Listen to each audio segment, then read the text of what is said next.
Nuestro próximo orador es Sebastián Soler. Sebastián Soler es abogado recibido en la Universidad Nacional de Rosario, es máster en Derecho de la Universidad de Harvard y está habilitado para ejercer la abogacía en el Estado de Nueva York, habiendo aprobado el examen de la matrícula de dicha jurisdicción. Ha trabajado como especialista en Derecho Financiero en estudios jurídicos de la Argentina y de Nueva York. También se ha desempeñado en el Banco Central de la República Argentina como asesor de la Presidencia y como subgerente general a cargo de la supervisión de entidades financieras y cambiarias. Tu tiempo, Sebastián. Bueno, buenas tardes. Gracias por invitarme.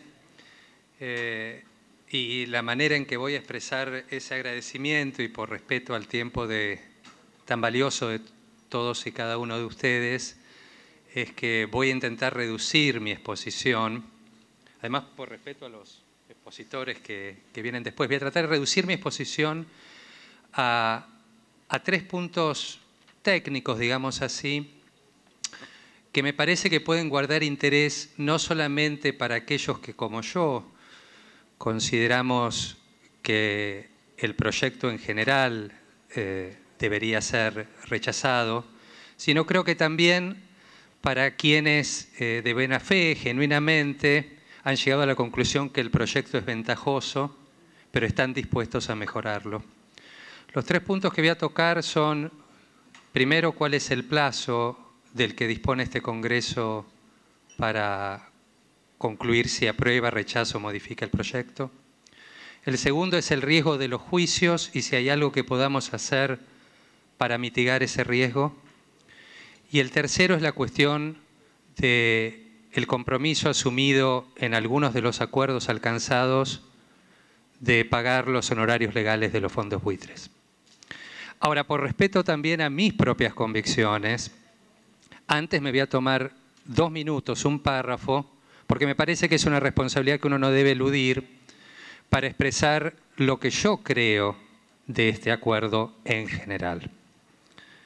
A mí no me cabe duda que el proyecto de ley que tienen ustedes enfrente es una consecuencia directa del apresuramiento en negociar. Creo que eso resulta sobre todo evidente cuando uno advierte el acuerdo que en último momento y diseñado a medida se alcanzó con los fondos liderados por Paul Singer. ¿Y por qué el apresuramiento?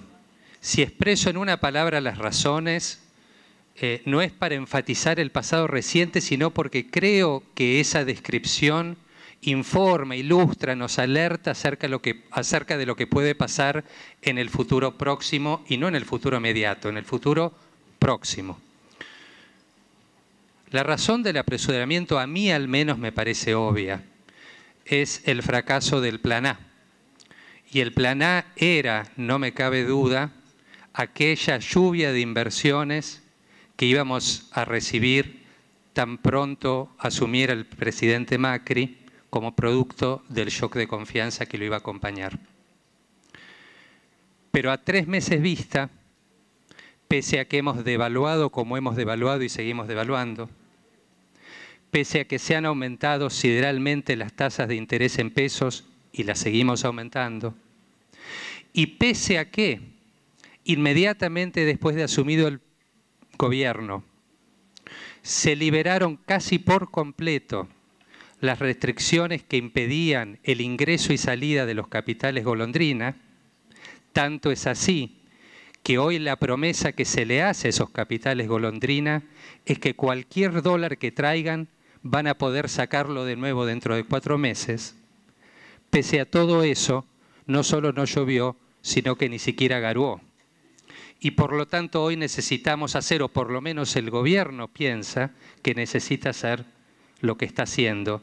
Y nos encontramos con una quita que comparto con los demás oradores, esto es materia opinable, a mí al menos me parece exigua, esta quita promedio de ahora alrededor del 25%, que además combina en casos particulares la tremenda injusticia de que hay algunos de los fondos buitres, como por ejemplo el fondo EM de Kenneth Dart, que no van a sufrir quita alguna. ¿Cómo lo escucharon? El fondo EM de Kenneth Dart no va a recibir una quita de ni un solo dólar. Y me da temor también, no solo este acuerdo, sino también me da temor pensar en aquello para lo cual se van a terminar usando los dólares que sean el producto del endeudamiento que se viene. Y obviamente cuando digo endeudamiento no me refiero a los 11.000, 15.000 millones o los que sea, porque el proyecto todavía no lo dice, que debamos endeudarnos para pagar al contado el acuerdo que se propone. Me estoy refiriendo al primer dólar que venga después de esos 15.000 millones de dólares. ¿Y cuál es mi temor? Que en un escenario donde se ha liberado por completo la cuenta de capital y donde se ha renunciado a la posibilidad de regular prioridades para el uso de divisas que todos convenimos que son escasas, los dólares que entren se usen o se terminen usando para arrojarlos al pozo sin fondo de la demanda cambiaria que, como todos sabemos por la experiencia de los últimos años, caracteriza al segundo semestre del ciclo económico argentino. En lugar de usarla, como se promete y todos deseamos, para financiar proyectos de infraestructura o darle auxilio necesario a las provincias. Y con esto no los agoto de nuevo porque ustedes son diputados, no yo, y ustedes van a tener que opinar sobre esto y espero que así lo hagan. Pasando a los 3 puntos técnicos. El primero es el tema del plazo. Como ustedes saben, la propuesta original establecía un plazo de hasta 150 días para que el Congreso examinara este proyecto. Un plazo a todas luces razonable y más que suficiente para que el Congreso actuara. Pero a último momento, como dije antes, el Gobierno alcanzó un acuerdo con los fondos buitres, liderados por Paul Singer, que establece un plazo del 14 de abril para que se llegue a un acuerdo y se les pague, pasado lo cual ambas partes pueden rescindir el acuerdo. Ahora bien, ese acuerdo y esa fecha del 14 de abril no significa de manera alguna que el Congreso deba actuar antes del 14 de abril. Esto lo digo no solamente yo, sino lo dice también el Gobierno, lo ha dicho la semana pasada, no me van a dejar mentir, en las presentaciones en la audiencia ante el juez Griesa. Lo único que va a pasar el 14 de abril es que Singer va a tener una decisión a tomar. El 14 de abril, si este Congreso no ha actuado para entonces, Singer va a tener que decidir si rescinde el contrato o si no lo rescinde. Si no lo rescinde, acá no ha pasado nada y podemos seguir pensando. Pero si lo rescinde, lo cual para mí al menos sería una muy buena noticia porque el acuerdo especial que se ha hecho con Singer a medida es un acuerdo que es inaceptable y si este Congreso rechaza por lo menos una cosa de este proyecto de ley, debería ser ese acuerdo a medida. Si Singer elige rescindir, el único acuerdo que se cae, y en esto coincido con las presentaciones del Gobierno argentino, es el acuerdo de Singer. Los demás acuerdos siguen en pie. La sentencia del juez Griesa que ordena levantar automáticamente la cautelar paripaso sigue vigente. Y para el Congreso argentino y para el Gobierno se abre la posibilidad de seguir negociando no solo con los holdouts de los holdouts que todavía no aceptaron, sino también con el propio Singer. Un acuerdo mejor que el que está en la mesa hoy. Entonces, en este punto yo lo que digo es que el Congreso debe ignorar la fecha artificial irrelevante del 14 de abril y debe tomarse el trabajo que merece un debate, una discusión, que continúa una discusión que atraviesa 200 años de historia argentina y que es una discusión a la altura de la cual tenemos que estar todos nosotros. Eso requiere más que 6 semanas. El segundo punto que quiero tratar es el tema del riesgo de los juicios.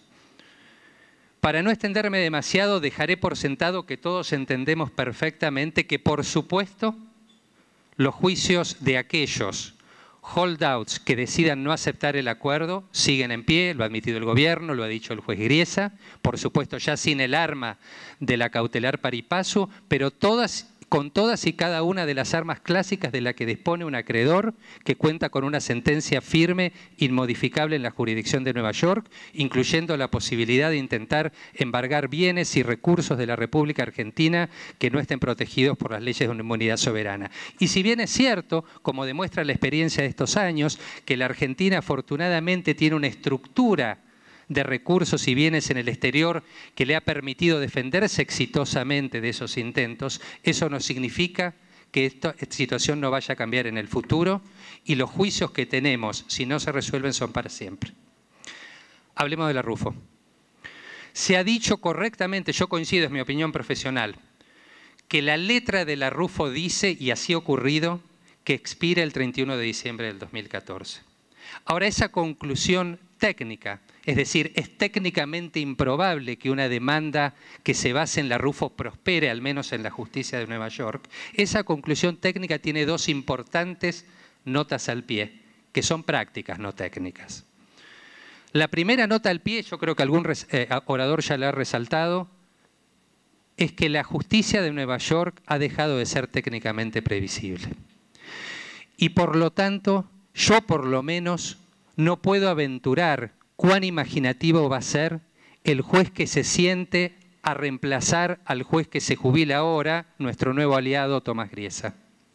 Y por lo tanto yo no puedo descartar que el día de mañana encuentre la manera de sentenciar a la Argentina ante una demanda, a mi entender, técnicamente impropia, como sería una demanda bajo la cláusula Rufo.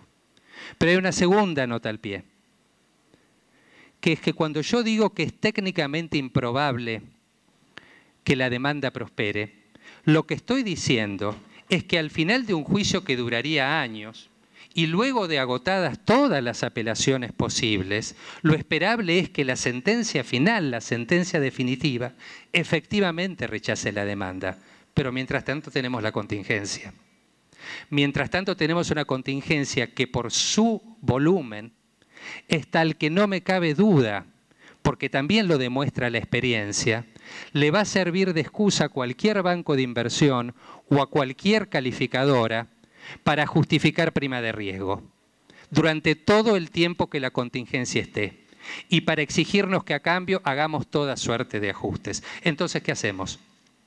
Bueno, hasta hace un momento el diputado Amadeo lo señaló bien. ¿Cuál es la solución? No hay una solución perfecta, pero yo digo que por lo menos hay una posibilidad de mitigar lo más posible este riesgo. Y es sencilla. El proyecto de ley y el acuerdo marco, modelo que está utilizando el gobierno, incluye en su punto 7 una renuncia, como no podría ser de otro modo, de parte de cada holdout y demandante que lo firme, a continuar con los juicios y a continuar con los reclamos bajo los bonos que obviamente están canjeando, los bonos defaulteados en el 2001. A mí me parece que es necesario que ese acuerdo marco se modifique y que el proyecto de ley se modifique para que incluya una renuncia expresa, voy a ser preciso en lo técnico, para que incluya dos cosas. En primer lugar, una declaración de parte de cada uno de los fondos buitres y holdouts que acepte este arreglo de que la cláusula Rufo ha expirado. Y en segundo lugar, una renuncia expresa a litigar alegando la cláusula Rufo sobre la base de bonos emitidos en los canjes que posean en la actualidad o adquieran en el futuro. Si efectivamente es técnicamente imposible que una demanda por la Rufo prospere, ninguno de ellos debería tener ningún problema en firmar esta cláusula adicional. Pero si alguno se niega, el problema lo tenemos nosotros, porque el riesgo entonces, que hoy es teórico, empieza a convertirse en práctico. Paso al último punto, que es el punto de los honorarios legales. Si hay algo en que yo creía que todos los argentinos estábamos de acuerdo, más allá de nuestras orientaciones ideológicas o pertenencias partidarias, es que la conducta de los fondos buitres había sido extorsiva y que el fallo del juez Griesa había sido injusto. Creo que todos, por lo menos en nuestros dichos, estábamos de acuerdo. El acuerdo alcanzado a última hora con los fondos buitres liderados por Paul Singer, donde se acepta pagar hasta 235 millones de dólares en concepto de honorarios legales y supuestamente para transar algunos otros juicios en otra jurisdicción, sin siquiera discriminar cuál es uno y cuál es otro, como si diera lo mismo, a mí me parece que desenmascara que no todos estamos de acuerdo. Porque francamente, uno me podrá decir, ¿qué importa? Son 235 millones de dólares frente a 5.900 de la redemanda y 4.400 o algo así que les vamos a pagar. Hubiera sido fácil sacar esos 235 y modificar, tocar un poquito más la quita y los poníamos en el otro lugar. Pero esto no es un arreglo entre privados. Acá no se trata, como dicen los americanos, del bottom line. La línea al final de la última página donde cuando se sella el acuerdo entre privados uno anota el precio. Esto es otra cosa. Este es un acuerdo, si es que se plasma, entre una empresa, llamémosla así, y una nación soberana. Y cuando se trata de una nación soberana, los números no son lo único que importan, también importan los valores que están detrás de esos números. Y en el caso de los honorarios, si nosotros aceptamos que incluya el arreglo, el pago de honorarios legales a fondos buitres que nos han acosado durante 10 años, premiándolos por haberlos hecho, lo que estaremos admitiendo es que hacemos este acuerdo no porque no tengamos más remedio, no porque sea conveniente, sino francamente porque en el fondo pensamos que ellos tenían razón y eso es inadmisible. Yo les propongo respetuosamente desde el lugar que a mí me toca que si rechazan una sola cosa del proyecto de ley que ha presentado el Poder Ejecutivo, sea esta. Resumiendo y para terminar, yo creo que hay, yo creo que hay que rechazar el proyecto en general.